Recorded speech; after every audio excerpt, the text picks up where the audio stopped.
I'm just throwing that out there.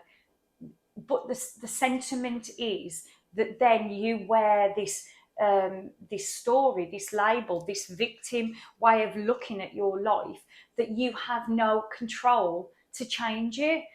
And it's the same with, you know, anything. Or you wanted to become a mother, but you feel like, you know, it didn't happen for you, you didn't meet the right person, or you feel like age is a factor, which again is another story without me going on into too much depth about that. But that's another way we do it in society. Too old, we're too old, I'm too old. You know, these are all stories that we tell ourselves. So, you know, going back to that, and it never happened for you, because so you identify, you put your whole existence and your identity on that negative story that you've created in your brain. Now, the list could go on, as you could imagine, of ways that these are all victim states that we put ourselves into, right? And so this is, oh God, that was really loud. And hence, I think I need to get some food down there. Changing the subject.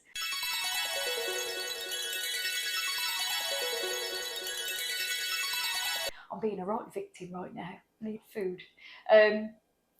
But this is how we can use revision as a tool. We can literally go back into those memories, and even if we don't want to take anything away from our history, we can make our history by our memories more palatable. So hence, again, like I said in the last video, if we use it as an analogy of using a time machine, in effect, we can go back and we can change this memory, and hence, just like the films that we watch, Back to the Future, which I'm a great fan of, it changes your future. If you change your past, you change your future. So I want you to really fully grasp and look at the ways in your own life that you use this victim mentality that holds you back. Hello, beautiful souls. I hope you're having a wonderful day. And this is part 2 in a 2-part series about revision and how I've used it in very general terms. So I hope you get some benefit. That's my intention for today's video. As I stated yesterday, I'll be putting out a video of a special offer that I'm going to be running for the whole of the 6-week break. So yeah, I'm excited about that. So enjoy part 2. Oh, I'm going to put my services.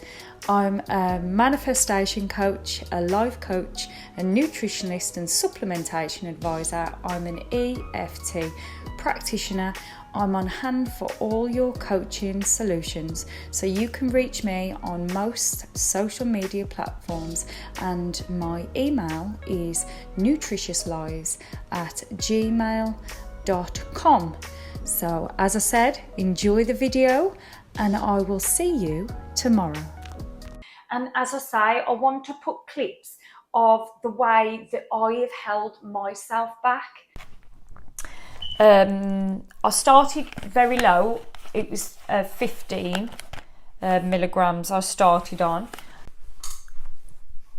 So in the last clip, I talked about being on mirtazapine 15 ml.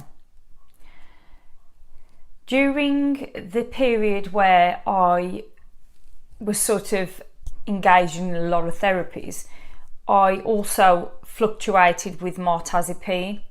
I think I went through a phase of accepting it, and then at other points not accepting it.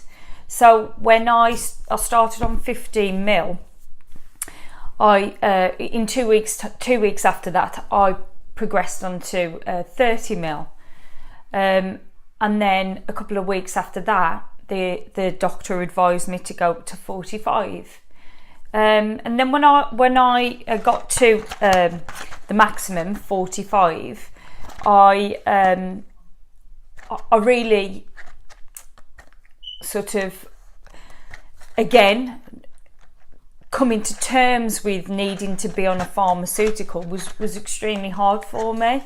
So I would spontaneously decide that I'd want to come off it, and I would go back down to 30. And I sort of toyed with this probably 2 months into this anxiety and depression. And this is how it was with the therapies, trying a therapy, going up or down with mirtazapine. The doctor wanting me to go on to another antidepressant, and I remember feeling like, I really didn't even want to go on mirtazapine, let alone go on another antidepressant. So I really sort of, it was against what I believed in at that point. So it was extremely hard for me to take on that I was sort of having and relying on some sort of tablet.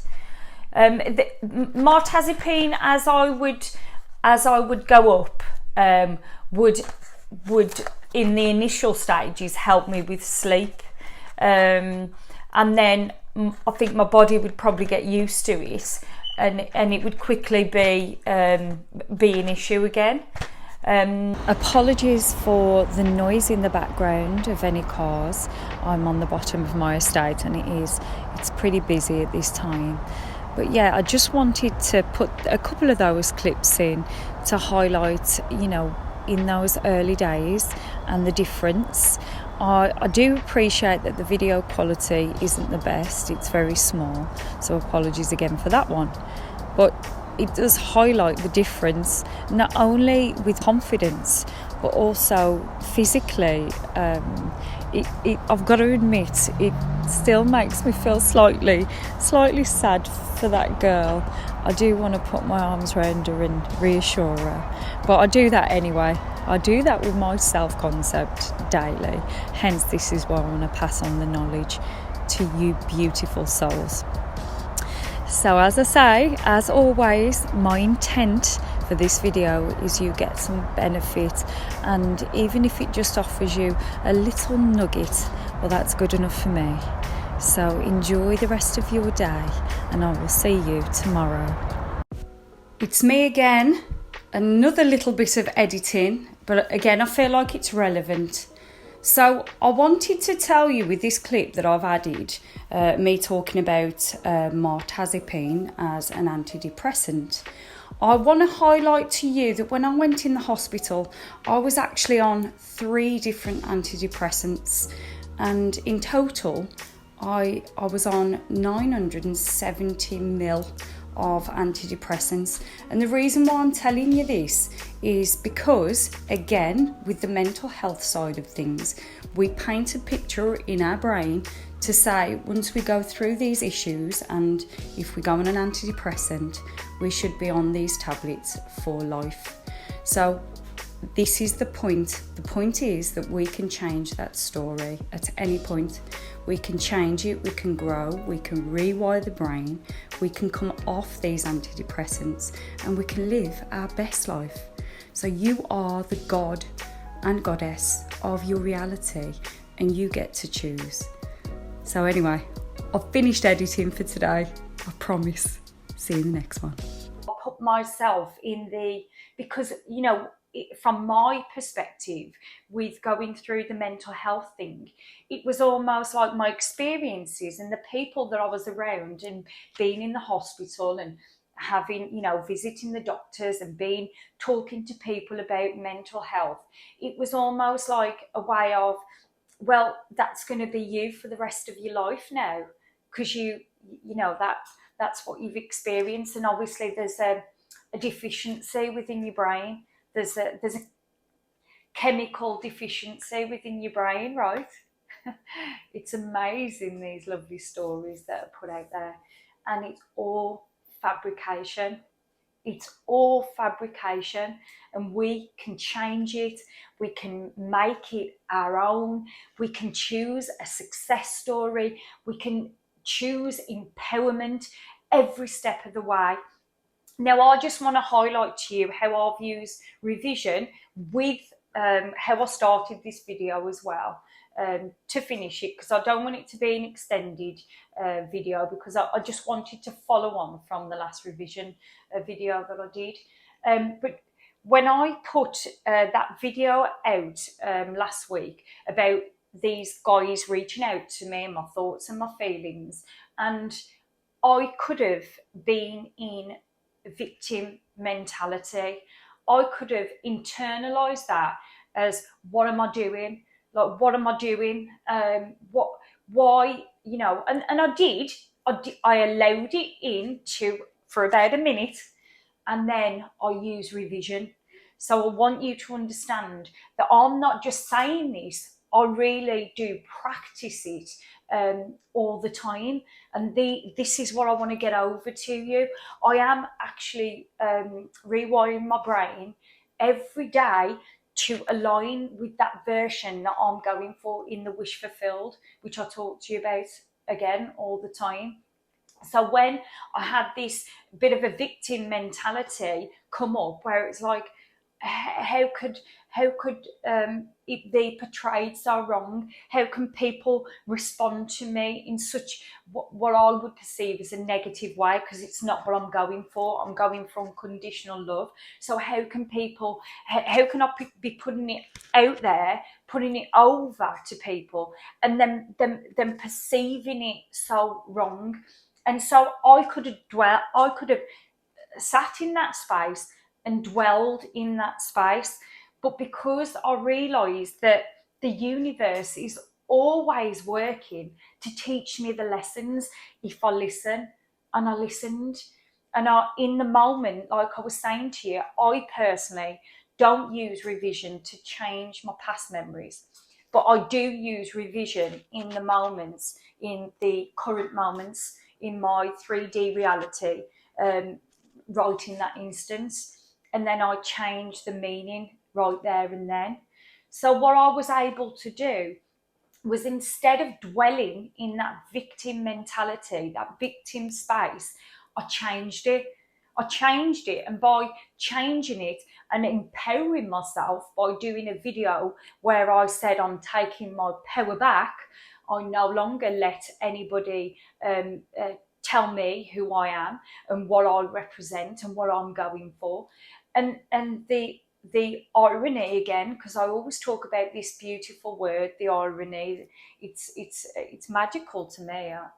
I've just got this feeling that the irony is just crazy, and I do see miracles so much more now. But anyway, I could waffle on about that. But the irony was that when I sort of started having that negativity towards these guys that weren't being very nice to me, and that was minimal in relation to the other lovely people in my life. And then what did I do? Because I took my power back and I empowered myself as the strong female that I am, the projection back was from my lovely sisters and brothers giving me love and appreciation. So can you see how we could look at it and deal with it two ways? We can either let it make us fall and falter and question ourselves, or we can take back our power. And that's what I'm going to do every time. I'm never going to let any disempowering situations change who I am, because I know who I am and what I'm going for, and no one's going to shake me. Never again. I'm never going to dwell in the victim mentality forevermore. So, again, passionate and real, and as authentic as I possibly can. And yeah, I hope you got some benefit. And as I say, I'm going to attach some videos to highlight to you where I was. But I wish you all the love and light, unconditional love. I hope you have the most amazing day. That's my intent for you. And my intention also is for you to get some real clarity from this video. So I love you. and I will see you in the next one.